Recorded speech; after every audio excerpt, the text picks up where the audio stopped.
Então, esse perfil mais violento das organizações do Rio, né, territorialista, Sim.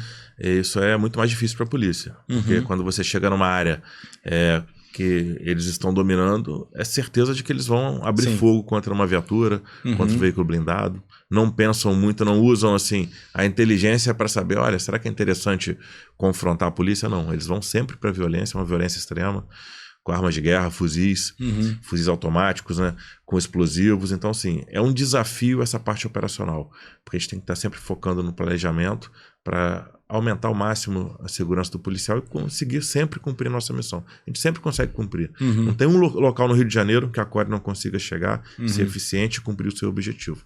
Mas a gente realmente vê com preocupação essa expansão de territórios no Rio de Janeiro e também em outros estados, né? Se hoje a restrição de operações é um problema do Rio de Janeiro, e muita gente acha que isso é um problema do Rio, a médio e a longo prazo vai ser um problema de todo o Brasil. Sim. Reflexos já estão acontecendo aqui em Minas Gerais, Sim. na Bahia, no Sim. Espírito Santo. A gente teve um cenário muito complicado no Pará, um criminoso chamado L41. A partir do momento que ele se escondeu no Rio de Janeiro, no Complexo do Alemão e no Salgueiro, ele passou a dar ordens cada vez mais violentas para ataques contra policiais. Segundo a inteligência da Polícia Civil do Pará, ele é responsável por mais de 40 homicídios de agentes públicos lá, nesses ataques, e estava escondido no Rio. Sim. E a gente conseguiu neutralizar. A gente também vê com preocupação esse intercâmbio da criminalidade, porque se o criminoso daqui de BH está lá no Complexo do Alemão e ele vê que colocar uma barricada na via pública, utilizar um fuzil explosivo, dá vantagem para o criminoso, retarda o acesso da polícia, aumenta a chance dele fugir de uma operação, daqui a pouco ele vai estar tentando fazer isso aqui. Ele vai replicar a experiência aqui. Então assim, a gente tem que ter muita atenção para o que está acontecendo no Rio de Janeiro. Se a DPF 635 fosse boa para o Rio, todos os estados vão estar querendo também. Você está pedindo, aplica a DPF aqui em Minas também, que é uma medida muito boa.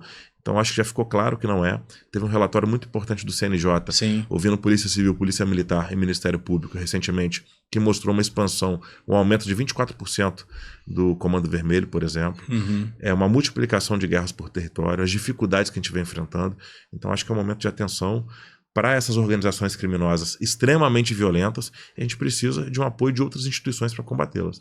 E principalmente de alterações legislativas, né? Eu tenho feito algumas palestras que no primeiro slide eu coloco uma série de tópicos ali, como a legislação penal muito branda, a aplicação leniente da lei, a progressão de regime automática aqui, a política de desencarceramento de criminosos violentos, uma série de tópicos. Eu pergunto, qual desse aqui a polícia pode fazer alguma coisa? Então a gente tem uma série de problemas hoje que não dependem da polícia e que a gente precisa de alguma maneira corrigir esses rumos aí para no futuro ter um Rio de Janeiro mais seguro, uma Minas Gerais que o país mais seguro, continue seguro, um país mais seguro. Ô Fabrício, assim, dentro dessa sua visão crítica, o que você acha de legislação assim que podia ser alterada? O que você imagina assim que poderia dar certo?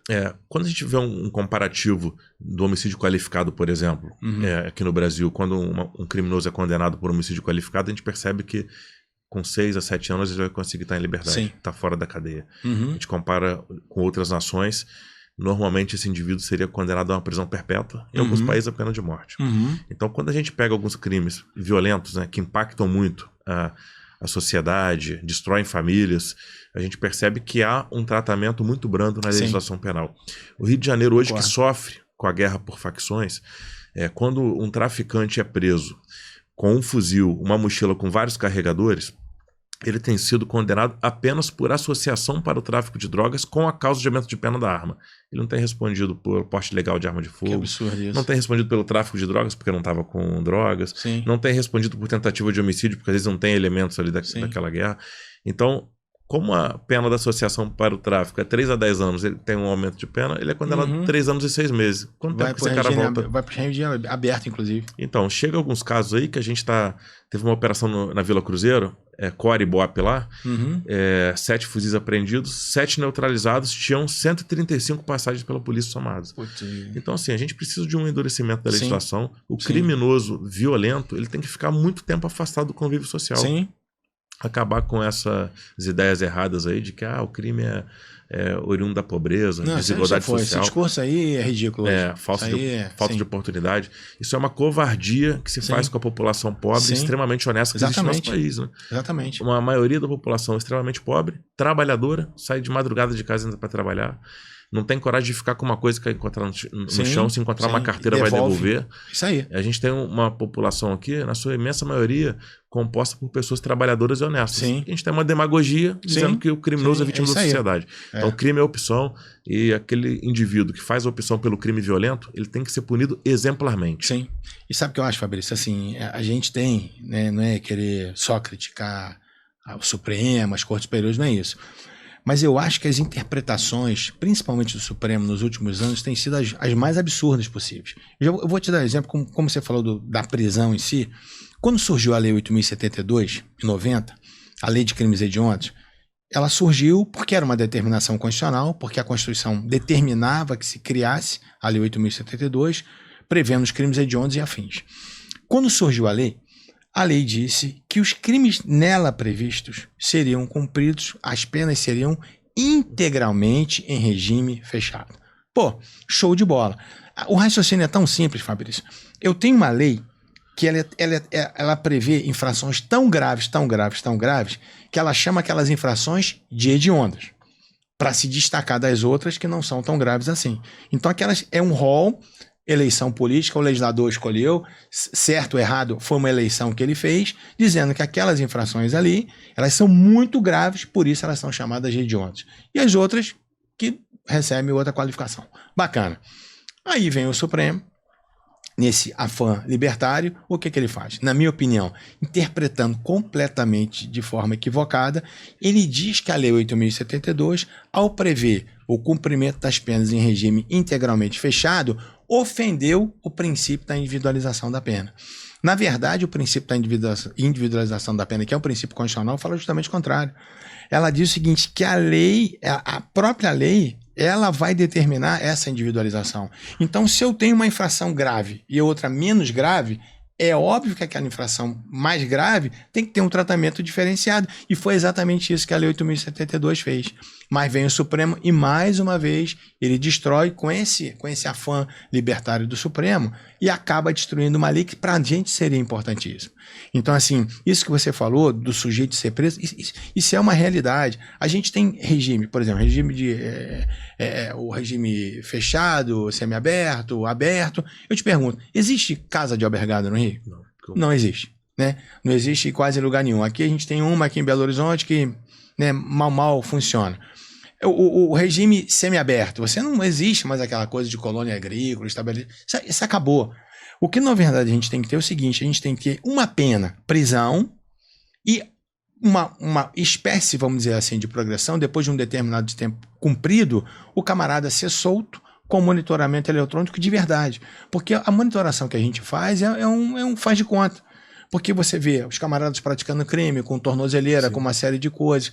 Então, chegou o momento, né? Isso que você falou é muito importante, cara, que a gente tem que mudar essa legislação. Aí todo mundo fala assim, não, porque vocês querem prender todo mundo a todo custo. Não é isso. Eu sugeri, a gente tem uma coisa chamada COSUD, que é o Consórcio Sul-Sudeste. Quer ter um problemão, esses caras que não conseguem entender o consórcio dizem que o movimento é separatista, não sei o quê. Existe o consórcio Norte-Nordeste, não pode ter o consórcio Sul-Sudeste. A gente aqui tem a maior arrecadação do país. Né? Ninguém está pensando em separatismo, não é absolutamente absurdo uma situação dessa. Mas nesse consórcio nós propusemos uma alteração legislativa e não vai passar, obviamente. Primeiro é o seguinte, a gente propôs uma alteração chamada de Three Strikes processual. Nos Estados Unidos, eles têm um Three Strikes que é penal. Quer dizer o seguinte, na terceira infração penal praticada por esse camarada, não importando a natureza da infração, ou ele recebe uma pena de 25 anos, ou ele pega uma pena de prisão perpétua. Eu tenho um recorte de jornal, que eu guardo até hoje, um camarada no trânsito, discutiu com um policial, no trânsito, nos Estados Unidos, e cuspiu no policial. Cuspir no policial importa em crime de desacato. Já era a terceira infração penal do camarada. Tomou uma pena de 25 anos de prisão por ter cuspido no policial. Obviamente que no Brasil isso não passa. Mas eu te pergunto, por que a gente não pode ter no Brasil um Three Strikes processual? Quer dizer o quê? Na terceira infração penal que esse cara passar pela audiência de custódia, ele não tem mais direito à liberdade provisória. Por que acontece, Fabrício? Aqui em Minas acontece da seguinte maneira: o camarada de manhã passa por uma audiência de custódia, é solto, à noite está fazendo outra audiência de custódia. Sabe? Então, assim, camaradas que praticam 15, 10, né, 20, 30 infrações penais, estão soltos. Então, a gente tem que ter alguma forma, não é querer prender todo mundo, mas tem que ter alguma forma de contenção, cara, porque realmente a situação tá bastante complicada. Principalmente quando a gente pega alguns crimes sem violência, né? O furto qualificado, ele só é um crime menos importante quando não é a tua casa que é invadida, né? Quando é a tua casa, você perde a tranquilidade de dormir. É isso aí. De ter os seus entes ali. Então a gente tem criminosos ali que cometem esses crimes todos os dias, vão para audiência de custódia, são soltos, no dia seguinte são presos, e o Estado ele perdeu completamente a capacidade de dar uma resposta penal. Então eu considero que medidas mais duras devem ser tomadas. A gente não vive uma condição normal no Brasil. O Brasil é o país que mais se mata no mundo. A gente pode considerar que é o país mais violento do mundo. Então a gente tem que ter leis adequadas. A gente percebe que países muito mais tranquilos com uma legislação mais dura que a nossa. Então eu também defendo esse tipo de aplicação.